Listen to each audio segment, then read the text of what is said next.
আসসালামু আলাইকুম। আমরা রান্না করব বোনা খিচুড়ি। আমি এখানে প্রথমে পেঁয়াজ আর কাঁচামরিচটা ভেজে নিয়েছি। পেঁয়াজটা আমি ব্রাউন কালার করে ভেজে নিব।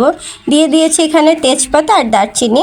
এবার আমি আগে থেকে ধুয়ে রাখা মসুর ডাল আর মুগ ডালটা এখানে দিয়ে ভেজে নিচ্ছি। আমি পানিটা ঝরিয়ে নিয়েছিলাম। পোলার চালটা আমি আগেই ধুয়ে নিয়েছিলাম, পানিটা ঝরিয়ে নিয়েছি। এবার আমি ভালো মতো ভেজে নিচ্ছি। আমি এভাবে করে অনবরত নেড়ে চেড়ে ভেজে নিব যাতে নিচ দিয়ে না লেগে যায়। যেহেতু পানি নেই, স্বাদ মতো লবণ অ্যাড করে দিলাম। আমি এখানে 2 কেজি চাল আর আধা কেজির থেকে একটু বেশি ডাল নিয়েছি, আপনারা আপনাদের পরিমাণ মতো নিতে পারেন। আমি দিয়ে দিয়েছি আদা বাটা, রসুন বাটা আর দিয়েছি জিরা আর দারচিনি বাটা। দারচিনিটা বেটে দিয়েছি কারণ কামড়ে পড়লে খুব বিশ্রী লাগে তাই। তা আমি এবার খুব ভালো মতো নেড়ে চেড়ে ভেজে নিচ্ছি।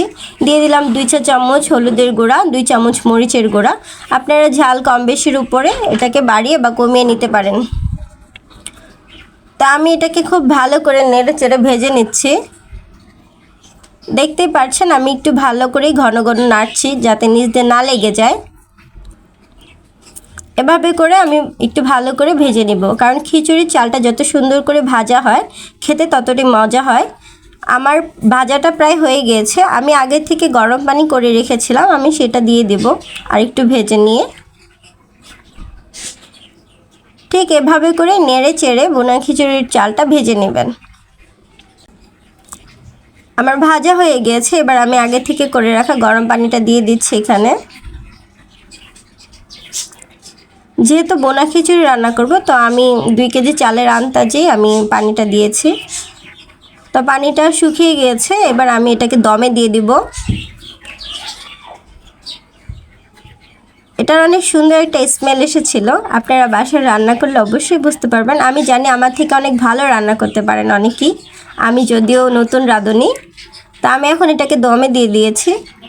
দম থেকে খুলে এবার আরেকটু নাড়াচাড়া দিয়ে নিচ্ছি। আমার খিচুড়িটা প্রায় হয়ে এসেছে। এখন আমি এটাকে আরেকটু ভালো মতো নেড়ে চেড়ে আরেকবার দমে দিয়ে দিব। দেখতেই পাচ্ছেন খিচুড়ির কালারটা কত সুন্দর হয়েছে। এখানে ওভার হলুদ দেওয়ার প্রয়োজন নাই। আমার যেহেতু 2 কেজি চাল ছিল আর আধা কেজির বেশি ডাল ছিল তাই আমি 2 চা চামচ হলুদ দিয়েছি। আপনারা কিন্তু হলুদ আরও কম দিতে পারেন, ঠিক আছে। ওভার হলুদ দিলে অনেক বেশি হলুদ লাগলে বিশ্রী দেখা যাবে কালারটা। তা আমি এখানে একটুখানি কেওড়া জল দিয়ে দিয়েছি 1 কাপের মতো। এখন আমি এটাকে নেড়ে চেড়ে মিশিয়ে নিব কেওড়া জলটা।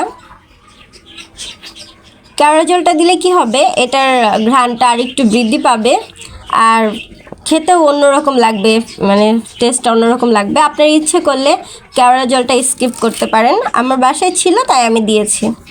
অনেকেই কেওড়া জলটা পছন্দ করে না। তো এখন আমি এখানে 2 চামচের মতো ঘি দিয়ে দিব।